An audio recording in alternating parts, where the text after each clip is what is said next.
Like, comment, subscribe for more content. Hey guys, so my name is Leon, and today we're going to be going over episode 21 of Big Brother 22, aka Big Brother All Stars. With that being said, let's just get right into the episode. So, this episode is going to be talking about, the power of Beto. Obviously, as we all know, Memphis put Devon and Kevin up on the block, and with his grand plan of trying to backdoor David, and he doesn't tell his alliance of the committee this until after the nominations and basically when the Beatles being picked.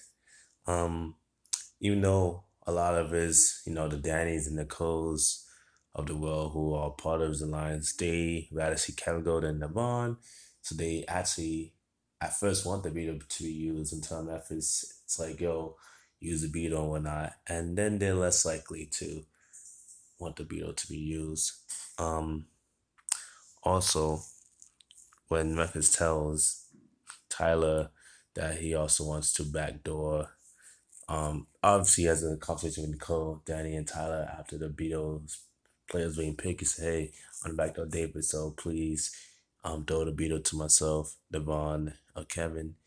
Tyler hears this and obviously has a previous alliance with David, even though he's not necessarily working with David like he used to. He still wants David around as a number for himself when he needs it down the line. Tyler does not want David to go home. Tyler does not want to backdoor David. So Tyler's like, nah, we ain't doing that. Anyways, I just feel like this episode overall was kind of, I don't want to call it boring, but it was kind of like, in my opinion, for the most part, predictable episode. I mean, obviously, the best part about it was Zimbot returned.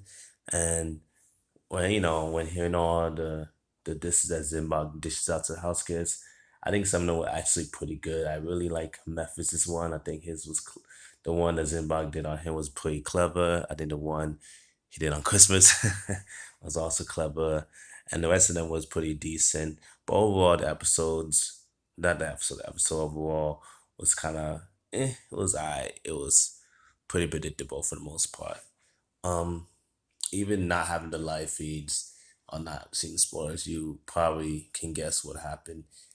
And basically, let's go into Memphis' HOAs. Putting up Dayball and Kevin, in theory, is actually not a bad nomination, but trying to backdoor David, to me, I get it. You're talking to David in your first HOH, whatever, fine. But why don't you just put David up initially? David hasn't done anything, hasn't won a comp, but you're afraid that he might win the comp and then he'll go after you in HOH. He's not proven to be a comp beast. He hasn't won a single challenge. He's won a power. That's all he's done. He's won a damn power. Like that's it. He's won one power and he saved himself a nomination. That's all he basically did. He has done nothing else in this game. He has not won a beetle. He's not won a chase. He's pretty come close, but come on, David's not a comp. He's a good strategic player. He has no allies. He's not a threat, real threat to the game. The bigger threat is putting like Devon and Kevin, because Devon and Kevin can actually it's actually a duo, and they don't trust David anymore. They trust Dan Nicole, which has gives Dan Nicole numbers to go against your initial lines, all that good stuff. Anyways, putting up Devon and Kevin are not bad noms. It's just the targeting David stuff. To me, doesn't really make a lot of sense, but I get it from a personal standpoint. He doesn't think Memphis belongs there, and whatever. There's other things, but anyways, the power being played. Zimbot, obviously, as I mentioned before, appears. This is a house guest. Like I said before, Memphis and Christmas's distance was pretty funny. The rest of them was not, pretty bad. And actually, I forgot to mention this one. Nicole's actually was a pretty. Nicole was also a really good one. I think the Cody on his IQ one's pretty funny too. Anyways, all in all, decent Zingbot segment. The power was being played. Um, they brought in Kevin. Oh yeah, this is another frustrating thing. Speaking on them, because they are people block.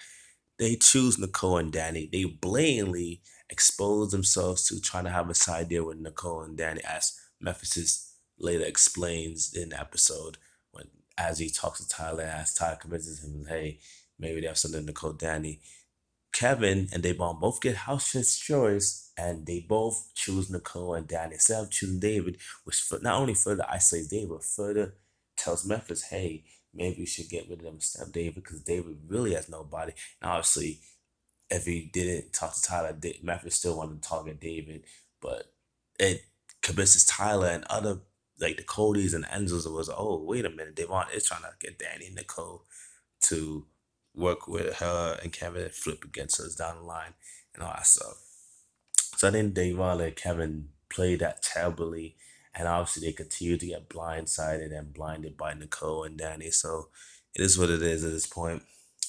There's nothing more to say. Anyways, the Beatles played. It's kind of a weird maze competition. You find something, you put them in the right spot, yada yada yada.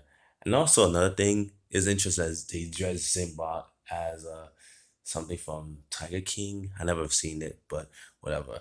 Um, anyways, Tyler wins the Beatle, which I'm not saying I'm surprised. I'm glad Tyler won the Beatle and to be able to save his ally David indirectly, even though David, speaking of David, David is all alone because obviously he screwed up his relationships with Tyler, but for what he said, not what he said, but what he tried to do earlier in the game to with Davon and Tyler and whatever. Anyways, Tyler wins the veto. Tyler still wants to work with David, and David is weird because David does not want to do anything with Tyler. With in actuality, he should try to work with Tyler because there's no one else who really wants to work with him or that has him as an ally, real ally. You know, he'll probably use just like Kevin, he'll probably use as a pawn or somebody to target or somebody to try to use to target other people. But anyways, I see here and there. Ty wins the veto. He's not gonna use it, which is good for not only his game but good for indirectly Memphis' game because Memphis does not backdoor David, and at least because as the episode before, the episode 20, did Memphis did try to make a deal with David to keep him safe and keep him on the block, so Memphis can go to David and say, "Hey, I kept you on the block." When in actuality, everybody else knows that Memphis wanted David out.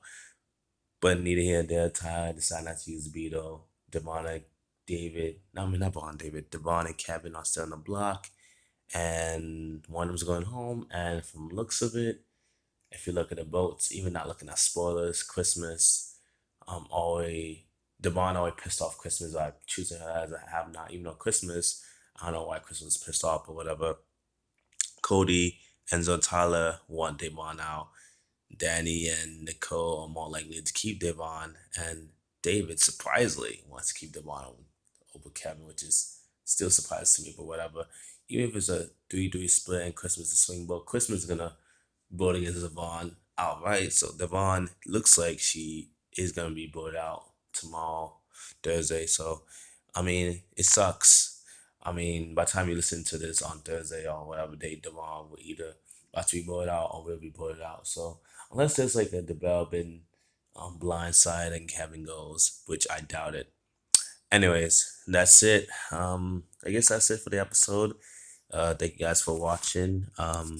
More content coming soon, and adios.